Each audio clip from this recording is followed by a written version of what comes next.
मेरे सभी दोस्तों को मेरा नमस्कार, जय हिंद और सत श्री अकाल।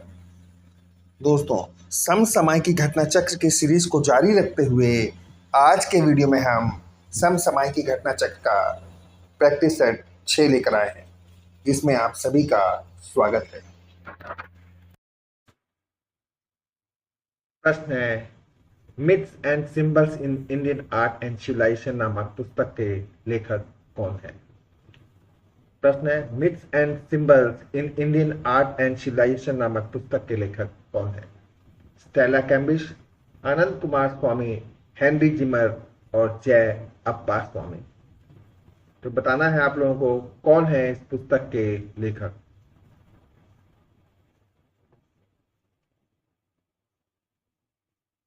तो दोस्तों, इस पुस्तक के लेखक हेनरी जिमर है। कौन है? हेनरी जिमर।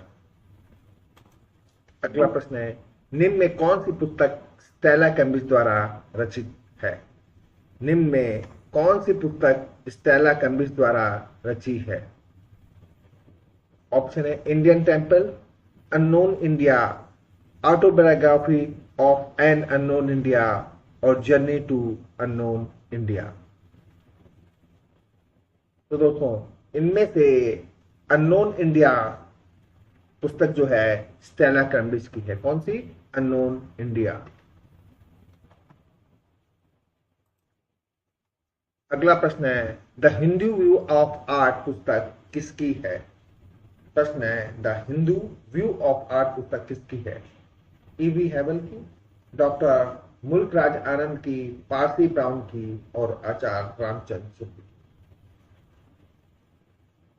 तो बताइए आप लोग, किसकी है ये पुस्तक? तो the Hindu view of art पुस्तक जो है डॉक्टर मुल्कराज आनंद की है। किसकी? डॉक्टर मुल्कराज आनंद की।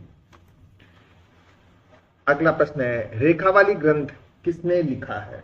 प्रश्न है, रेखावाली ग्रंथ किसने लिखा है?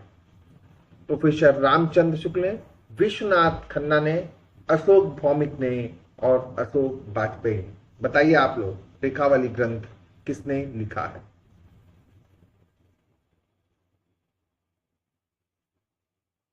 इनमें से रेखावली जो ग्रंथ है वो प्रोफेसर रामचंद्र शुक्ल ने लिखा है। किसने? प्रोफेसर रामचंद्र शुक्ल ने। अगला प्रश्न है, बागेश्वरी एंड शिल्प प्रबंधावली के लेखक कौन है? प्रश्न है, बागेश्वरी शिल्प प्रबंधावली के लेखक कौन है?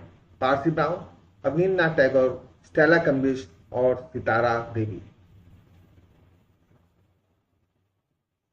तो इनमें से बागेश्वरी शिल्प प्रबंधावली के लेखक अवनींद्रनाथ टैगोर हैं। कौन है? अवनींद्रनाथ टैगोर। अगला प्रश्न है, इंडिका नामक पुस्तक किस काल में लिखी गई या इंडिका नामक पुस्तक लिखित है? मौर्य काल में, कुषाण काल में, गुप्त काल में, आधुनिक काल में?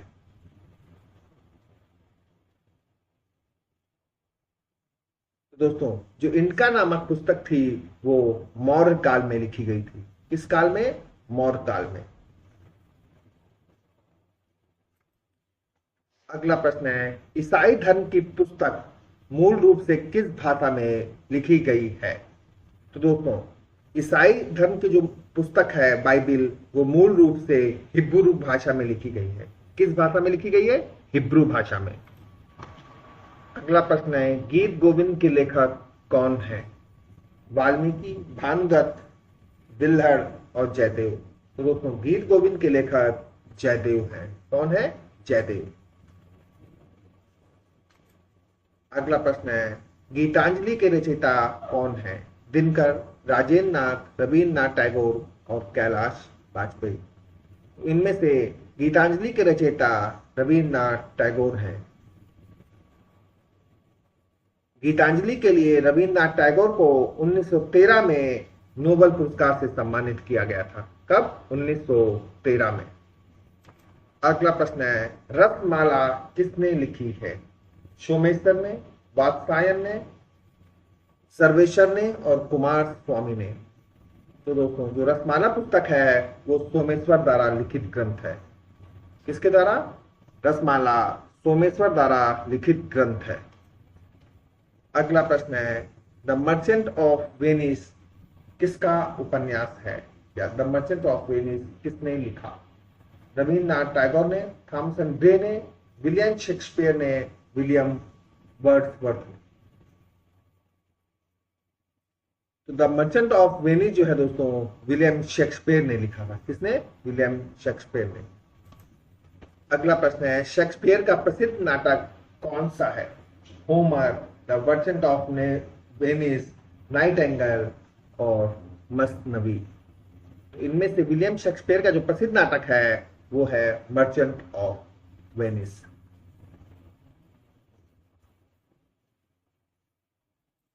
अगला प्रश्न है, डिवाइन कॉमेडी किसके द्वारा रचित है? डोनाटेल्लो, मैसेचियो, रोंदा और दांते? इनमें से डिवाइन कॉमेडी जो है वो दांते द्वारा रचित है। किसके द्वारा? दांते द्वारा। अगला प्रश्न है, लिबिडो थ्योरी किसके द्वारा दी गई है? ऑप्शन है बोनो बेंटो, ग्रोमरिख, हैगले और सिगमंड फ्राइड। तो दोस्तों, लिबिडो थ्योरी जो है वो सिगमंड फ्राइड द्वारा दी गई है। किसके द्वारा? सिगमंड फ्राइड के द्वारा। सत्यजीत रे की फिल्म द इनर आई संबंधित है जामिनी राय से, रविन्द्रनाथ टैगोर से, नंदलाल बोस से और विनोद बिहारी मुखर्जी से? तो दोस्तों, सत्यजीत रे की जो फिल्म है द इनर आई वो विनोद बिहारी मुखर्जी से संबंधित है। किससे संबंधित है? विनोद बिहारी मुखर्जी से। अगला प्रश्न है, प्रेमचंद की कहानी पर आधारित शतरंज के खिलाड़ी नामक चलचित्र का निर्देशक कौन था? ऋतिक घटक, शेखर कपूर, ऋषिकेश मुखर्जी और सत्यजीत रे? तो दोस्तों, शतरंज के खिलाड़ी फिल्म जो है 1977 में बनाई गई थी और यह फिल्म सत्यजीत रे ने निर्देशित की थी। किसने? सत्यजीत रे ने।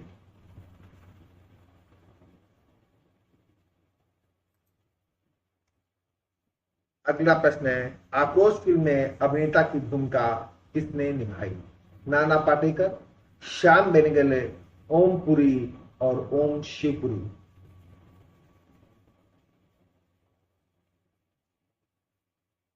इनमें से आक्रोश फिल्म जो थी वो 1980 में बनाई गई फिल्म है और इसमें मुख्य भूमिका ओम पुरी ने निभाई थी। किसने निभाई थी?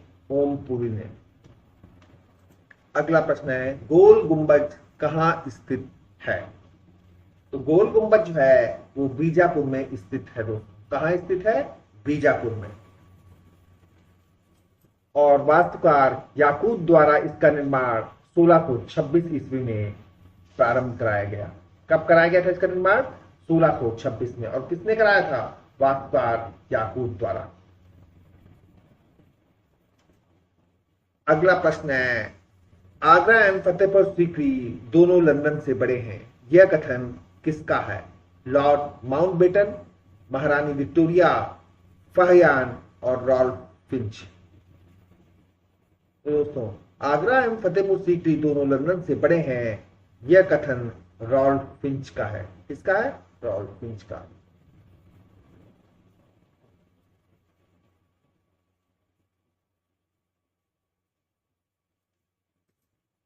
अगला प्रश्न है, अपने कमल जैसे आकार के लिए प्रसिद्ध बहाई मंदिर भारत के किस नगर में है? मुंबई, कलकत्ता, दिल्ली और बड़ौदा? तो दोस्तों, अपने कमल जैसे आकार के लिए प्रसिद्ध बहाई मंदिर दिल्ली में स्थित है। कहां स्थित है? दिल्ली में। अगला प्रश्न है, आरा अपने किस कार्य के लिए प्रसिद्ध है? चेहरा चित्रण के लिए, स्थिर वक्र चित्रण के लिए, नग्न चित्र के लिए और प्राकृतिक चित्रण के लिए? इनमें से KH आरा अपने नग्न चित्रों के लिए प्रसिद्ध है। इसलिए नग्न चित्रों के लिए। अगला प्रश्न है, उत्तर प्रदेश के किस स्थान की ब्लैक पॉटरी प्रसिद्ध है? चुनार, लखनऊ, रामपुर और निजामाबाद? दोस्तों, उत्तर प्रदेश के आजमगढ़ जिले के निजामाबाद की ब्लैक पॉटरी प्रसिद्ध है। कहां की प्रसिद्ध है? निजामाबाद। अगला प्रश्न है, उत्तर प्रदेश में ब्लैक पॉटरी किस स्थान पर प्रसिद्ध है? चुनार, इलाहाबाद, मिर्जापुर और निजामाबाद। तो दोस्तों ब्लैक पॉटरी जो है वो निजामाबाद की प्रसिद्ध है। अगला प्रश्न है, एम्फोरा पॉटरी कहाँ की है? मेसोपोटामिया, अर्जेंटीना, चीन और ग्रीक। तो दोस्तों जो एम्फोरा पॉटरी है वो ग्रीक की है। कहाँ की है? ग्रीक की। एम्फोरा जार रूपी प्राचीन बर्तन है जिसे ग्रीक पॉटरी में मुख्य बर्तन के रूप में प्रयोग किया जाता था। अगला प्रश्न है, चिकनकारी संबंधित है चित्रकला से, पाककला से, वस्त्रकला से एवं गृह सज्जा से। तो दोस्तों चिकनकारी है वो गृह सज्जा से संबंधित है। किससे? गृह सज्जा से।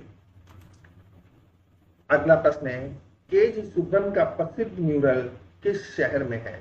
दिल्ली, लखनऊ, मुंबई और बनारस। तो के.जी. सुब्रम का जो प्रसिद्ध म्यूरल है वो लखनऊ में स्थित है या लखनऊ में है, जिसे चारबाग रेलवे स्टेशन के सामने रविंद्रा रंगशाला की बाहरी दीवार पर टेराकोटा टाइल्स के माध्यम से बनाया गया है। इसका नाम है king of the dark chambers. और के.जी. सुब्रमण्यम का सहयोग किया था क्राफ्टमैन ग्यासीलाल वर्मा ने। किसने? ग्यासीलाल वर्मा ने, जो एक राजस्थान के कलाकार थे। के वी जेना कौन सी कला विधि से जुड़े हैं? मूर्तिकला से, वास्तुकला से, प्रिंट मेकिंग से और पॉटरी से। दोस्तों जो के वी जैना है वो कला और शिल्प के सिरेमिक के विशेषज्ञ थे। और ये किससे जुड़े हैं? तो ये पॉटरी से जुड़े हैं। अगला प्रश्न है, पकी हुई मिट्टी की ईंटों से बना सरपत्थर मंदिर कहाँ है?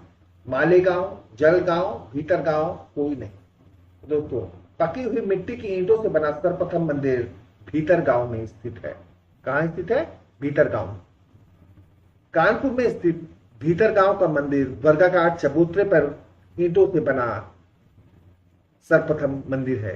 इसकी ऊंचाई 24 मीटर है। इसकी ऊंचाई कितनी है? 24 मीटर। अगला प्रश्न है, त्रिनाले प्रदर्शनी का आयोजन का अंतराल वर्ष है। दोस्तों देखिए, त्रिनाले प्रदर्शनी का आयोजन का अंतराल वर्ष पूछा है इसमें। ऑप्शन है 2 वर्ष, 3 वर्ष, 4 वर्ष और 9 वर्ष। तो त्रिनाले प्रदर्शनी का आयोजन का अंतराल वर्ष है 2 वर्ष।